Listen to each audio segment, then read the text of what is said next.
할렐루야. 예, 오늘은 시편 2편의 말씀으로 함께 은혜를 나누도록 하겠습니다. 본문의 내용은 메시아에 대한 예언적 말씀이에요. 아마 이 시편의 저자를 2편의 저자는 다윗이라고 우리가 알려져 있습니다. 여기 나와 있지 않지만 사도행전 4장에 보면 이것이 다윗의 시편임을 말하고 있거든요. 이 다윗이 이런 영적인 눈이 열어져 가지고 하나님의 음성을 듣고 영계의 일을 이렇게 미래적 일을 예언적으로 이렇게 계시했다는 것은 다윗이 대단한 영성이 있었다는 걸 알 수 있습니다. 이 시편 2편에 아마 이 당시에 이게 도대체 누구를 가리키며 무슨 얘기인가? 지금이야 우리가 신약에 와서 이게 바로 이 예수 그리스도를 말씀하는 거구나 하는 것을 알 수 있지만 그 당시에는 이게 도대체 뭘 말하는가 긴가민가 했을 겁니다. 자, 이 예언적 말씀이 이제 나중에 이루어지는 것이 나오고요. 자, 오늘 일단 이 말씀을 통해서 우리 이 시대를 살아가는 저와 여러분들에게 주시는 하나님의 음성이 있는 줄로 믿습니다. 자, 보십시다. 우선 보십시다. 제일 첫 번째 뭐라고 얘기하냐면 1절부터 3절까지 열방이 하나님을 대적하는 모습이 나옵니다. 자, 어찌하여 이방 나라들이 분노하며 민족들이 헛된 일을 꾸미는가? 세상의 군왕들이 나서며 관원들이 서로 꾀하여 여호와와 그의 기름 부음 받은 자를 대적하며 우리가 그들의 맨 것을 끊고 그의 결박을 벗어버리자 하는도다. 이방 나라들이 분노하며 헛된 일을 꾸미고 있구나. 세상의 모든 군왕들이 또 관원들이 서로 합해서 여호와와 그 기름 부음 받은 자를 대적하다 이렇게 나옵니다. 기름 부음 받았다는 말은 무엇이겠습니까? 이게 기름 부음 받았다는 말은 히브리어로 메시아라고 하고요. 헬라어로 그리스도라고 합니다. 기름 부음 받은 자란 말은 우리가 딱 보기에 예수님을 가리키는구나 하는 걸 알 수 있습니다. 다시 말하면 하나님 아버지와 예수 그리스도를 열방이 대적한다는 겁니다. 세상 모든 관원들과 왕들이 힘을 합해서 하나님과 그 아들 예수 그리스도를 대적한다는 겁니다. 그러면서 3절에 보십시오. 우리가 그들의 맨 것을 끊고 그의 결박을 벗어버리자 한다. 하나님의 매임에서 벗어나자. 여러분 하나님께서 말씀으로 통치하시죠. 그렇죠? 근데 말씀은 어찌 보면 약속적인 의미가 있고 말씀이라고 하는 것은 어찌 보면 우리 삶의 지침인데 그러니까 인간은 이렇게 살아야 돼. 하나님의 뜻은 이런 것이야 라고 말씀으로 계시하셨는데 이 땅에 사는 인간들이 열방들이 이거 싫다는 겁니다. 하나님 이렇게 살라고 하시지만 우리는 거부한다. 우리는 내 뜻대로 내 마음대로 살 거다. 그래서 이렇게 말씀하신 하나님께 대적하고 도전한다는 겁니다. 그래서 하나님이 이걸 보시고 분노하신다고 말하고 있습니다. 여러분 이게 사실이죠. 네. 자, 이게 언제 이루어지냐? 한 사도행전 4장을 찾아보십시다. 사도행전 4장입니다. 23절부터 28절까지 보십시다. 193면입니다. 24장 23절 같이 있습니다. 사도들이 노임에 그 동료에게 가서 제사장들과 장로들의 말을 다 알리니 그들이 듣고 한 마음으로 하나님께 소리를 높여 이르되 대주제여 천지와 바다와 그 가운데 만물을 지으니시오 또 주의 종 우리 조상 다윗의 입을 통하여 성령으로 말씀하시기를 어찌하여 열방이 분노하며 족속들이 허사를 경영하였는고 세상의 군왕들이 나서며 관리들이 함께 모여 주와 그의 그리스도를 대적하도다 하신 이로소이다. 과연 헤롯과 본디오 빌라도는 이방인과 이스라엘 백성과 합세하여 하나님께서 기름 부으신 거룩한 종 예수를 거슬러 하나님의 권능과 뜻대로 이루려고 예정하신 그것을 행하려고 이 성에 모였나이다. 아멘. 자, 초대교회에서 사도들이 복음을 전하니까 당시에 유대인 종교 지도자들, 관리들이 대적하는 겁니다. 특별히 헤롯과 본디오 빌라도 이게요. 요한복음 6장 누가복음 23장 12절 보면 헤롯과 빌라도가 전에는 원수였으나 당일에는 친구가 되니라 이렇게 나옵니다. 뭐 하는 일에? 예수님을 죽이려고 하는 일에, 예수님을 대적하는 일에 원수들이 힘을 합칩니다. 여러분 사단도 지들끼리 싸우다가 하나님을 대적하면 힘을 합칩니다, 여러분. 세상의 열왕, 세상 이방인들이, 세상의 권력들이 하나님과 예수님을 대적하기 위해서 힘을 모은다는 겁니다.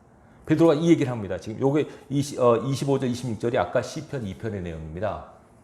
정말 다윗이 예언한 대로 열방이 힘을 합해서 하나님과 예수님을 대적하고 있습니다. 이렇게 지금 얘기합니다. 그러니까 시편 2편 다윗이 예언한 것이 이루어졌다는 것이죠. 그럼 이게 그때만 이루어진 것이냐? 지금도 똑같습니다. 여러분, 세상이 우리를 좋아할까요? 싫어할까요? 싫어요. 왜 그럴까요? 자, 한번 찾아보십시다. 요한일서 5장 19절 아무나 읽어주십시오.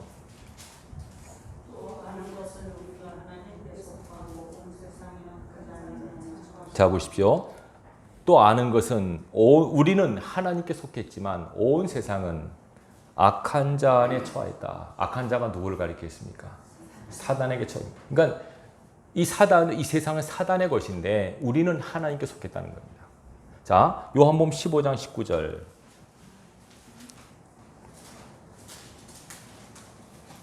예수님 말씀입니다.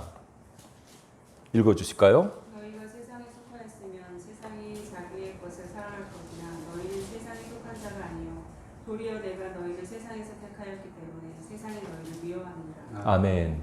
예수님 말씀하셨습니다. 너희가 세상에 속했다면 세상이 너희를 사랑했을 것이다. 근데 너희는 세상에 속한 사람이 아니다. 오히려 하나님께 속했기 때문에, 그리고 내가 이게 사단에게 있던, 세상에 있던 너희를 내가 뽑아냈기 때문에 세상에 너희를 미워한다. 왜? 자기 것을 빼앗겼으니까. 여러분, 원래 우리는 마귀의 자녀였습니다. 하나님의 크신 은혜와 긍휼로 하나님의 거룩한 백성이 되었습니다. 신분의 변화, 영적인 변화가 있다는 겁니다. 그래서 사단이 자기의 생명을 빼앗겼지 않습니까? 당연히 미워하죠. 혹시 여러분 중에서 목사님, 내가 교회 다니고 예수 믿는 다음부터 사람은 나를 싫어해요. 미워하는 사람이 많아요. 그거 잘 보셔야 돼요. 내가 미운 짓을 해서 미움받으면 할 말 없지만 착하게 바르게 사는데 괜히 나를 싫어해요. 괜히 나를 미워해요. 왜 그럴까요? 소속이 다르기 때문에 그렇습니다. 영적으로 다르니까 그냥 별로 안 좋은 겁니다. 그래서 여러분 잘 들으십시오. 예수 믿고 나서 친구가 더 많아집니까? 적어집니까? 적어집니다. 물론 교회 친구는 많아지겠죠. 세상 친구는 떨어져 나갑니다. 다릅니다. 소속이 다르고 사상이 다르고 인생의 방향이 달라요. 고로 이전에는 같이 지냈는데 뭔가 대화하면 핀트가 맞질 않아요. 그러니까 뭐 통하는 게 없어요, 잘. 그러니까 만나기가 싫죠. 추구하는 바가 달라요. 우리는 땅에 있지만 하늘에 속한 사람이에요. 저들은 땅에 속한 사람으로 살아요. 겉보기에는 아무 표시가 안 나지만 영적으로 딱 하나님 구별해 놓으셨어요. 그래서 저들은 우리를 싫어해요. 미워해요. 그리고 우리는 미움받은 대상이 됐어요. 목사님 무슨 사람은 불신자들도 예수 믿는 사람 착하고 뭐 잘하던데요, 뭐 좋게 보던데요, 그렇게 말하는 사람이 있어요. 그래, 교회 다니는 사람 착하고 좋아, 나 교회 다니는 사람 좋아해, 이런 분들이 있어요. 그렇죠? 근데 그거는 피상적이고요. 본질에 들어가면 싫어합니다. 진리 속에 더 깊이 들어가면 싫어합니다. 한 예를 들어 볼까요? 지금은 잘 그렇게 전도를 못 한다고 그죠? 서울에 가면 지하철에 길거리 다니면서 복음 전하는 사람이 있습니다. 간단한 말. 예수 천당, 불신조. 전철에 가면 말합니다. 할아버지들 이렇게 뛰들면서 예수 믿으세요. 안 믿으면 지옥 갑니다. 자, 그 말 듣고 좋아할 사람이 누가 좋아할까요? 크리스찬들은 좋아하죠. 그래요. 근데 불신자들은 어떡할까요? 당신 예수 안 믿는 지옥 갑니다. 그러면 그 사람들 그래, 나 있습니다. 이럴까요? 기분 나빠합니다. 아무리 친한 친구라도 너 교회 나가, 안 나가, 예수 안 믿으면 지옥 가. 그럼 친한 친구라도 싫어합니다. 지옥 간다는 좋아할 사람이 어디 있습니까? 근데 예수 안 믿으면 지옥 간다는 말은 진리일까요? 비진리일까요? 진리입니다. 정확하게 선이 분명하잖아요. 정확하게 선명한 복음이 들어가면 딱 구분이 됩니다. 겉때는 몰라요. 그냥 뭐 친구처럼 지내다가도 복음이 선명하게 들어가면 딱 흙과 백으로 구분이 됩니다. 그래서 싫어합니다, 그들은. 뭐 내가 뭐 지옥 간다고 그걸 되게 싫어합니다. 엄청 싫어합니다, 여러분. 이거 친하게 사람도 그 말했다고 안 보는 사람도 많습니다. 요새는 하도 사회에서 그거 갖고 뭐라 그러니까 그런 사람 많이 그 자취를 감췄어요. 복음 그렇게 전하지 말라고. 예, 복음 그렇게 전하지 말라고. 불신자들이 싫어한다고. 저도 옛날에 그렇게 생각했는데 안 그래요. 그렇지 않아요. 복음은 선명해야 돼요, 여러분. 요새는 회색빛 복음이에요. 긴가민가 물에 탄 듯이 그래요. 근데 그게 물론 이제 어떤 방법이에요. 교회 문을 낮춰야 돼. 불신자들 들어갈 수 있어야 돼. 물론 좋아요. 근데 일단 교회에 들어오면 선명한 복음으로 확실하게 구분 지어져야 돼요. 예수 믿으면 천국 가지만 안 믿으면 지옥 갑니다. 아무리 당신 사랑하는 사람이라도 당신 어떤 능력이 있어도 예수 안 믿으면 지옥 갑니다. 이건 진리입니다. 이건 알려줘야 됩니다. 아, 저 사람 이 말 들으면 싫어하겠지? 아, 이 말 하지 말아야지. 그럼 진리할 쓰는 게 아닙니다, 여러분. 신앙인은 담대해야 됩니다. 예수 말씀하셨잖아요. 듣든지 아니 듣든지. 아, 내 말 안 들을 거야. 아이, 전하기 싫어. 그러시면 안 됩니다. 듣든지 아니 듣든지. 박효준 장로님이라고 있죠. 여러분 아시죠? 그분이 처음에 예수 믿게 된 게 그 사모님이 처음에 신앙을 했어요. 그 사모님이 되게 열정적으로 신앙을 하셨대요. 처음에 집사님 때. 그런데 이제 그 집이 뭐 몇 대죠? 9대죠? 송손인가 그랬대요. 제사를 41번 드린대, 1년에. 41번. 자기처럼 제사 많이 드린 적 없대요. 근데 예수 믿는 며느리가 들어온 거예요. 그래가지고 장로님을 막 꼬셔가지고 교회 나가게 한 거예요.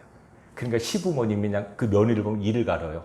저런 게 들어와가지고 우리 가문 망친다고. 박현 장로님이 장남인데 장남이 제사를 안 드리니까 완전히 집안 이상했잖아요. 그래서 며느리는 오늘 막 죽을 뜨는데 그 며느리가 죽을다 살다 상관없이 딱 그 박 장로님이 이제 월급을 타면 용돈을 가지고 부모님 찾아뵌대요. 딱 용돈 드리러. 딱 가면은 용돈만 들면 괜찮은데 꼭 많은데 어머니 아버니 예수 믿으셔야 돼요. 안 믿으면 지옥 가요. 그래서 저는 미워 죽겠는데 그 말하니까 더 열이 나가지고 야, 막 꼴 보기 싫다고 나가라고. 돈 봉투만 넣고 가라고. 이렇게 좀 보낸다는 거예요. 돈 봉투를 가져가신대요. 그래서 쫓아낸다는 거예요. 그래도 또 간대요. 얻어맞기도 하고 쫓겨나기도 하고 나중에는 며느리가 올 때쯤 되면 일부러 술 먹고 주무신대요. 안 만나려고. 그래도 어떡합니까? 진리인데. 그래서 뭐 운대요. 우리 어머니 하면 지옥 가면 안 되는데 지옥 가면 안 되는데. 이게 분명하니까 여러분 선이 분명하셔야 돼요. 나 뭐 지옥 갈지도 있고 천국 갈지도 나 어떻게 할지 몰라. 그러면 안 됩니다, 여러분.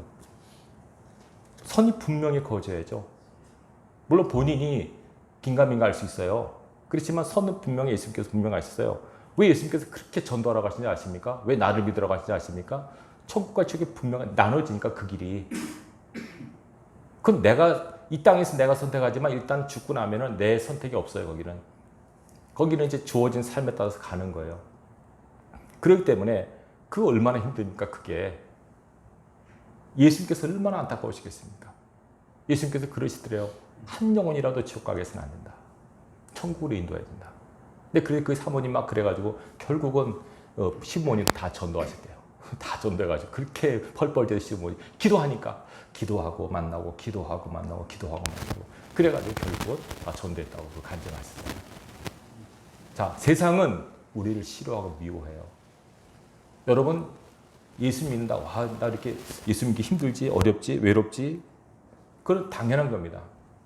요한복음 6장 66절에 보면 예수님께서 막 저런 얘기하다가 선명하게 복음을 증거하세요. 그러다 다 떠나가요, 사람들이. 요한복음 6장 66절을 보면 그 말을 하니까 다 떠나가고 다시 그와 함께 다니지 않느니라 그래요. 줄줄 따랐던 사람들이 선명한 복음이 제시되니까 떠나가요. 그러니까 예수님께서 제자들한테 너희도 떠나려느냐? 그러니까 아유, 영생의 말씀이 죽게 있으면 우리가 어디 가겠습니까? 베드로가 그 말하지 않습니까? 여러분 잘 들으셔야 돼요. 그러니까 이 신앙의 길은 좁은 길이에요. 내가 좋아했던 거 싫어해야 되고 내가 원했던 것을 미워해야 될 때가 있어요. 그 좋은 친구들 많아도 친구들 다 떠나가요. 그걸 감수하셔야 돼요. 그래서 외로운 길이고 좁은 문, 좁은 길로 우리가 걸어가는 거예요. 자, 그들이 힘을 합해서 하나님과 예수 그리스도를 대적합니다. 그러면서 우리가 그 맨 것을 끊고 결박을 벗어버리자. 이게 무슨 말입니까? 하나님 말씀으로 살기 싫어. 우리 마음대로 할 거야. 제가 두 가지만 말씀드릴게요. 첫 번째는 자, 창세기 보면 하나님께서 아담과 하와를 만드신 다음에 하신 말씀이 있습니다. 생육하고 번성하여 땅에 충만하라, 땅을 정복하라, 모든 걸 다스리라 그랬죠.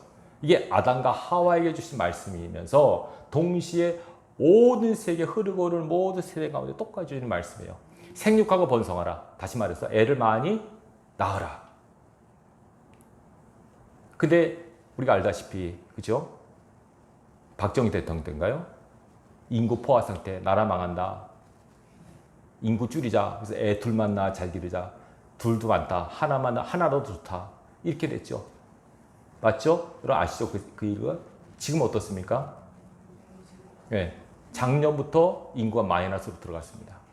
이대로 가면 2070년대는 3,700만 대, 지금 5,200만인데 3,700만 정도 돼요. 2100년이 되면 딱 2,000만 정도로 된다, 인구가. 우리나라 인구가. 이대로 가면. 그러니까 지금 어떻게 합니까? 애를 많이 낳으라고 그러죠.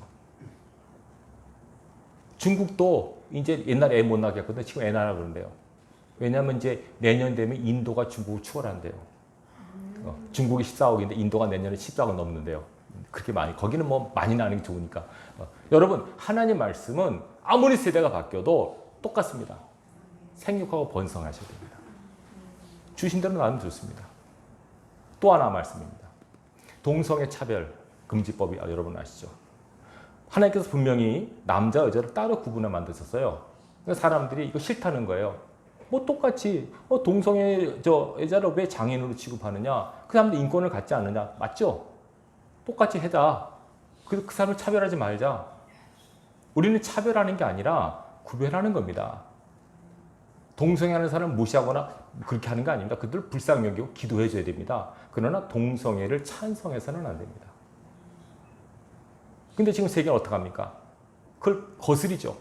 나라에서 동성애 차별 금지법을 만들어가지고 정면으로 대항하려고 합니다. 여러분. 저도 예수 믿는 사람 되면 이거는 하나님 말씀을 어긴 거다고 딱 대처해야 돼. 대항해야 됩니다. 이거는. 프로테스탄트가 뭡니까? 불의와 불법에 대해 대항하는 것이 프로테스탄트입니다. 불신자들은 모르죠. 근데 우리는 이건 하나님 말씀 어긋나네. 세상 사람들은 싫어. 우리는 그냥 동성애 좋아. 그냥 뭐 남녀 여자 구분 없어. 다 똑같이 하자. 하나님 말씀에서 벗어나려고 합니다. 그거 하나님께서 싫어하십니다. 제가 두 가지만 말씀드렸어요. 더 많이 있지만 두 가지만 대표로 말씀드렸습니다. 그 맨 것을 끊고 결박아 벗어버리자. 하나님 말씀으로부터 벗어나자. 자유롭게 마음대로 살자. 네가 네 인생의 주인이야. 하나님이 어디 있어? 네가 하나님이야. 네가 네 인생 마음대로 결정해야 돼. 네가 살아야 돼. 어른에 대한 공경도 없어지고 존엄도 없어지고 부모에 대한 존경심, 스승에 대한 존경심, 상사에 대한 존엄 이게 다 없어졌어요. 엉망이 돼버렸어요. 소위 주권을 강조한 인간의 주권을 강조하는 의미에서 하나님께서 분명히 인간에게 질서가 있다고 말씀하셨어요. 인간에는 계명 중에서 제일 계명이 뭡니까? 10계명 중에 인간에는 계명 제일 계명이 부모, 공경. 이건 뭘까요? 질서라. 질서. 질서가 있어야 되는데 질서가 무너집니다. 지금 엉망진창이 되어버립니다. 자, 이렇게 세상이 하나님을 대적합니다. 이렇게 하나님을 대항하고 대적하는 이 세상 문화와 세상의 습관들, 이런 모습들, 이것들을 하나님을 보십니다. 자, 어떻게 보신가 볼까요? 자, 오늘 뭐라고 하십니까? 시편 2편 4절 하늘에 계시니가 웃으시며 그들을 비웃으시리로다. 허허, 하나님께서 보시고 껄껄 웃으신다는 거죠. 비웃는다. 가소롭게 보신다는 거죠. 하나님을 대항하고 하나님의 말씀에서 벗어나고 제멋대로 살아가라는 인간들을 보시면서 하나님께서는 가소롭게 여기신다는 거죠. 하나님께서 비웃으신다고 분명히 말씀하고 있죠. 그러면서 뭐라고 하시냐? 5절입니다. 그때 분을 바라며 진노하사 그들을 놀라게 하여 이르시기를 내가 나의 왕을 내 거룩한 산 시온에 세웠다 하시로다. 분을 바라시면서 내가 나의 왕을 내 거룩한 산 시온에 세웠다 이렇게 말씀하세요. 이게 당시로서는 다윗왕 같지만 우리가 달게 누구를 가리킬까요? 예수님을 가리키죠. 예수님을 나의 왕이라고 지칭하십니다. 내가 나의 왕을 내 거룩한 산에 세웠다라고 말씀하세요. 당신은 이게 예수님이라고 하는 걸 몰랐겠죠. 근데 우리가 아는 거 이건 예수님을 가리킨 거 분명하지 않습니까? 그 다음 보세요. 뭐라고 하는가? 7절 내가 여호와의 명령을 전하노라. 여호와께서 내게 이르시되 너는 내 아들이라. 오늘 내가 너를 낳았도다. 잘 보십시오. 하나님께서 이 여호와께서 내게 이르시되 이 낳은 누굴 가리킬까요? 문맥을 잘 보십시오. 너는 내 아들이라. 오늘 내가 너를 낳았도다. 아버지 하나님이 아들 예수님한테 하신 말씀이에요. 너는 내 아들이라. 우리가 복음서가 있지 않습니까? 그죠? 이게 물론 우리 자신을 가리키기도 해 더 깊이 들어가면, 근데 이 문맥상 보면 하나님 아버지가 예수님을 왕으로 세우신 다음에 너는 내 아들이라. 내가 오늘 낳았다. 이 낳았단 말은 비같은 선이라 해서 뭐 애 낳듯이 그런 낳았다는 게 아닙니다. 소위 문답 보면 성부 하나님께로부터 성자 예수님은 영원히 발생되시고 성령은 성부와 성자로부터 발출되신다고 나와 있어요. 뭐 탄생 그런 건 아니고 성자 하나님도 하나님 아니십니까? 그렇죠? 성자 하나님은 성부 하나님으로부터 발생되셨고 성령 하나님은 성부와 성자로부터 발출되신다고 그렇게 소위로 문답에 정의되어 있습니다. 삼위일체 하나님이세요. 하나님께서 내가 너를 낳아서 너는 내 아들이야. 내가 너를 왕으로 세웠어. 이렇게 말했습니다. 그러면서 내게 구하라. 내가 이방 나라를 내 유업으로 주리니 내 소유가 땅 끝까지 이르리로다. 아버지께서 아들에게 너는 내게 구하라. 내 소유가 땅 끝까지 이를 것이다. 네. 모든 열방이 내 소유가 될 것이다. 이게 여러분 예수님께서 승천하시면 그랬잖아요. 하늘과 땅의 모든 권세를 내게 주었으니. 십자가에 돌아가시고 부활하심으로써 십자가의 과업을 완수하셨죠. 그래서 이제는 정식으로 왕으로 하나님께서 인치심 받는 겁니다. 이게 여기 이제 요한계시록도 그 얘기가 나옵니다. 정식 왕으로. 네? 하나님의 일곱인을 때릴 권세가 있는 분으로 하나님께서 인정하십니다. 자, 말씀하시죠. 그러면서 보세요. 9절. 내가 철장으로 그들을 깨뜨리며 질그릇같이 부수리라 하시도다. 예수님께서 어떠냐면 철장으로 질그릇을 부수릴 것처럼 파괴시키는, 세상의 것을 부서뜨리는, 세상의 문화와 세상의 사조와 이런 것들, 악의 뿌리에서 난 것들, 인간에 난 것들 다 하나님께서 부서뜨린다는 겁니다. 예수님께서 철장, 쇠막대기, 질그릇 여러분 아시죠? 그러니까 이제 쇠로 이렇게 뭐 질그릇 부서뜨린다고 생각해 보세요. 한번 그냥 깨져버리죠. 저항 못합니다. 이렇게 예수님께 부딪히는 모든 것들은 깨지게 돼 있단 말입니다. 이렇게 될 것이다. 이 권세로 세상을 깨뜨릴 것이다. 예수님께서 사역하시면서 3년 사역하시면서 여러분 귀신 내쫓았죠. 바로 이거 아닙니까? 귀신, 사단의 쫄개인 귀신들이 세상의 사람 속에 들어가 잡고 있었잖아요. 그 예수님께서 말씀으로 쫓아내지 않습니까? 부서지지 않습니까? 우리 마음속에는 우리 심령 속에 사단의 견고한 정이 있습니다, 여러분. 이걸 파괴시킵니다. 강력한 사단의 진이 있습니다, 여러분, 우리 속에. 그걸 예수께서 파괴시킵니다. 말씀으로 파괴시킵니다. 제가 거듭 말씀드립니다. 하나님의 말씀 살았고 운동력이 있기 때문에 혼과 영과 관절, 이걸 심지어 깊은 곳 찔러 쪼갭니다. 말씀의 능력으로 파괴시킵니다. 이런 능력 있는 종이 될 것임을 예언하고 있습니다. 예수님께 이렇게 될 것이다. 고로 10절 보십시오. 그런즉 군왕들아 너희는 지혜를 얻으며 세상의 재판관들아 너희는 교훈을 받을지어다. 다시 말하면 세상의 군왕들아 재판관들아 세상의 관원들아 정신 차리라는 겁니다. 여호와를 경외함으로 섬기고 떨며 즐거워할지어다. 하나님을 경외하고 하나님을 즐거워하라는 겁니다. 이 두 가지 같이 있어야 됩니다. 하나님을 즐거워하는 만 갖고 안 되고 하나님을 경외하셔야 됩니다. 하나님을 얼마나 두려운 하나님인가 알아라. 그러나 하나님은 좋으신 분이다. 여호와를 경외함으로 섬기고 떨며 즐거워할지어다. 자, 오늘 핵심절입니다. 그의 아들에게 입맞추라. 그렇지 않으면 너희가 진노하심으로 너희가 길에서 망하리니 그의 진노가 급하심이라 여호와께 피하는 모든 사람은 다 복이 있도다. 그의 아들에게 입맞추라. 그의 아들이 누굴까요? 그렇죠. 너무 잘 아십니다, 여러분. 예수님께 입을 맞추라. 입 맞추라는 게 뭘까요, 여러분? 영어로 보면 키스로 되겠습니다. 키스. 이거 세 가지로 잠깐 말씀드리면, 첫째 입 맞추라고 하는 것은 옛날에 고대의 신하가 왕에게 예의를 표할 때, 충성을 표할 때 쓰는 것입니다. 발에다가 입을 맞춥니다. 신하가 왕 발에다, 손에다 입을 맞추던가. 예수님께 입 맞추란 말은 예수님을 예배하고 예수님께 충성하라는 뜻입니다. 순종하라. 예수님께 순종하라. 그의 발 앞에 무릎을 꿇고 그 발에 입을 맞추라. 또 하나, 입맞추라고 하는 그대로 말 그대로 예수님을 사랑하라는 뜻입니다. 누가복음 7장에 보면 죄인인 한 여자가 예수님께 와서 울면서 눈물로 발을 적시고 머리카락을 다 닦고 예수님 발에 계속 입을 맞추죠. 사랑의 표시입니다. 예수님께서 그 여인을 보시고 말씀하세요. 이 여자를 보느냐. 이 많은 죄가 사해졌느니라. 이 여인은 나를 사랑했구나. 나를 사랑함이 이 모든 죄를 사했다고 말씀하십니다. 예수님을 사랑하라. 그렇지 않으면 진노하시는 너희가 길에서 망할 것이다. 이게 중요합니다, 여러분. 고린도서 16장 22절에 나옵니다. 누구든지 주를 사랑하지 아니하는 자는 저주를 받을지어다. 섬뜩한 말이죠. 이렇게 전합니다. 예수 안 믿으면 저주 받아요. 이 말 듣고 누가 좋아할까요? 예수 안 믿으면 저주 받아요. 이러면 근데 이건 진리입니다, 여러분. 성경에 나와 있지 않습니까? 주를 사랑하지 않으면 저주를 받을지어다. 예수님 안 믿으면 저주 받아요. 진리인데 섬뜩하죠. 이거를 겸손함으로 받아들이는 사람 구원받는 가능성이 있지만 기분 나쁘다고 당신 꺼지라고 왜 이런 말 나한테 하냐고 그 사람은 구원 못 받습니다. 복음은 선명해요, 여러분. 뜨뜻미지근하거나 회색 복음이 돼서는 안 됩니다. 회색 분자라 그러죠. 선을 분명히 하셔야 됩니다. 그러니까 어느 종교단체가 보면 이런 물음입니다. 당신 구원 받았습니까? 구원받은 걸 확신합니까? 물론 본인의 확신이 다 되는 건 아니에요. 그걸 적어도 크리스찬이 되면 자기가 하나님의 자녀라고 하는 정체성은 가지고 계셔야 돼요. 어느 권사님이 교회 다니면서 목사님한테 면담을 청한 거예요. 주일학교 교사하셨는데. 목사님, 제가 한 가지 물어볼게요. 천국과 지옥이 있습니까? 분명히. 왜 물으세요?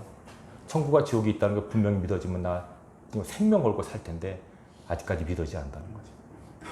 또 어느 권사님은 돌아가시기 전에 목사님, 나 지옥 갈지도 천국 갈지도 모르겠어요. 이런 분이 있어요. 권사님이 돼가지고 그런 말을 하면 어떡합니까? 적어도 지금 오늘 밤 내가 죽어도 내가 천국에서 눈을 뜰 수 있다는 믿음과 확신을 갖고 사셔야 돼요. 이거 없으면 안 됩니다, 여러분. 교회 나오면 이거 뭡니까? 목적이 뭡니까? 사람 만나러? 밥 먹으러? 아니잖아요. 천국 가려고 하는 거죠. 교회 다니면서 천국 못 가면 어떻게 돼요, 여러분? 꼭 여러분들 다 천국에서 다시 만나셔야 돼요. 저는 여기 다 기억하고 있어요, 여기. 저도 어차피 갈 건데 여기 있던 분들이 천국문에 다시 만나야지. 여기서 3분의 1밖에 안 나온다. 나머지 어디 갑니까, 그러면? 이게 제가 말이 아니고요. 어느 분이 아주 심각한 얘기 들었더라고요. 90 몇 프로가 구원 못 받을 가능성이 있다고 그분이 얘기하더라고요. 그래서 내가 그건 뭐 성경의 얘기는 아니기 때문에 뭐 받아들이기 어렵지만 그러나 참고할 필요 있어요. 오늘도 교회 다니는 사람들이 그냥 아무 생각 없이 왔다 갔다 하는 사람 많아요. 자기 마음대로 신앙하는 사람 많아요. 우리는 하나님 말씀의 틀에 붙들려 삶을 사셔야 돼요. 우리 주님을 경외하고 그 말씀에 순종하고 주님을 사랑하셔야 돼요. 그래야만 하나님의 진노를 피할 수 있어요. 오늘 요한복음 3장 보면 이렇게 나옵니다. 요한복음 3장을 제가 읽을게요. 이 아들을 믿는 자에게는 영생이 있고 아들에게 순종하지 아니하는 자는 영생을 보지 못하고 도리어 하나님의 진노가 그 위에 머물러 있느니라. 아들에게 순종하지 않는 자는 하나님이 뭐가 있다고요? 진노가 있습니다. 진노가. 하나님 우리를 사랑하신다고 왜 우리 진노하실까? 사랑하십니다, 우리를. 근데 하나님이 진노하신 이유는 우리를 진노하신 게 아니라 우리에게 있는 죄에 대해 진노하신 겁니다. 죄가 있는 한은 하나님의 진노는 멈추지 않습니다. 성경에 나옵니다. 하나님은 매일 분노하시는 하나님이시요. 왜 매일 분노할까요? 사랑의 하나님이 분노하신다고 그게 뭔 말이냐? 성경에 나옵니다. 하나님 매일 분노하신다고. 왜 그럴까요? 우리가 선과 의를 행하는 게 맞습니까? 죄를 짓는 게 맞습니까? 죄를 짓는 게 많죠. 하나님께서 그걸 보시지 않습니까? 여러분 뉴스를 보십시오. 좋은 소식이 많습니까? 안 좋은 소식이 많습니까? 사람은요. 선하고 의로운 것보다는 악한 게 훨씬 많아요. 그걸 하나님 다 보시고 하는 거예요. 그냥 인간에서 나오는 모든 것들이 다 악과 죄예요. 그러니까 하나님 분노할 수밖에 없는 거예요. 근데 이 분노가 하나님의 무서운 진노가 예수 그리스도로 인하여 은혜와 긍휼로 바뀌는 거예요. 왜냐하면 그분이 우리의 죄를 다 담당하셨고 그 무서운 죄의 저주를 다 지셨기 때문에 우리는 이제 더 이상 하나님의 진노 안에 있지 않아요. 하나님의 은혜 아래 있고 하나님의 긍휼 안에 있는 거예요. 예수를 안 믿는, 순종하지 않는 자는 하나님의 진노가 있다고 그러지 않습니까? 그대로 살다 죽으면 진노의 값을 받게 되는 겁니다. 여기 있는 모든 분들, 한때는 진노가 있었지만 예수 그리스도의 십자가의 은혜로 우리 하나님의 은혜와 긍휼 그 속에 있습니다. 얼마나 놀라운 축복입니까, 여러분? 오늘 이 말씀으로 도전하십니다. 그 아들에게 입맞추라. 예수 그리스도에게 순종하라. 그분을 사랑하라. 그래야만 하나님의 긍휼을 얻을 수 있고 천국 갈 수 있다고 분명히 선언합니다. 여기 계신 모든 분들 천국에 다 가셔야 됩니다. 가셔야 됩니다. 저는 목사니까 돌아가신 분 많이 만나잖아요. 그죠? 사람은 살다 어차피 죽는 건데 병으로 죽든 뭐 교통사고로 죽는 건데 죽는 게 큰 문제가 아닌데 죽어서 구원받아야죠. 죽기 전에. 그래서 제가 오늘 권사님도 지금 아버님이 병원에 입원해 계시는데 복음을 전해야 되는데 의식이 없으셔서 안타까워하십니다. 의식이 있어야지 뭘 전할 거 아닙니까? 의식이 없어요. 그래도 코마 상태라 그래도 들을 수 있으니까 계속 말을 전하면 듣습니다. 사람은 표현을 못해서 그렇지. 이전에 그 나게물 목사님이 그 병원에 입원한 이 주환자는 나게물 목사님이 간암 때문에 입원하셔 딱 돌아가신다는 그날에 이제 그날 의사가 돌아가신다고 판정을 했어요. 그 이제 의식이 이제 눈만 멀떡멀떡이 눈을 떠 있는데 전혀 미동 못하는 거죠. 딱 보기엔 죽은 것 같은 거예요. 코마 상태 들어간 것처럼 보이는 거죠. 근데 그 목사님 그런데 다 들리더래요. 그게. 귀로 들리더래요. 그래서 의사가 자기를 보더니 아직 안 죽었네 그러더래요. 아직 안 갔네 그러더라고요. 하더니 의사끼리 얘기하는 걸 다 듣는 거예요. 나중에 하나님께서 그분을 고쳐주셔가지고 그 얘기 하시더라고요. 죽은 것 같지만 다 들린다는 거예요. 여러분들이 혹시 그런 분이 계시면 죽은 것 같아도 자꾸 복음 들려주세요. 예수님께. 예수님 믿으라고. 마지막이라도 믿고 죽으면 구원받아요. 마지막이 중요해. 마지막이. 그게 끝이 중요한 거예요. 엉망으로 살다가 마지막에 예수 믿으면 구원받지만 잘 살다가 마지막에 타락해버리면 구원 못 받아요. 끝이 중요합니다. 끝이.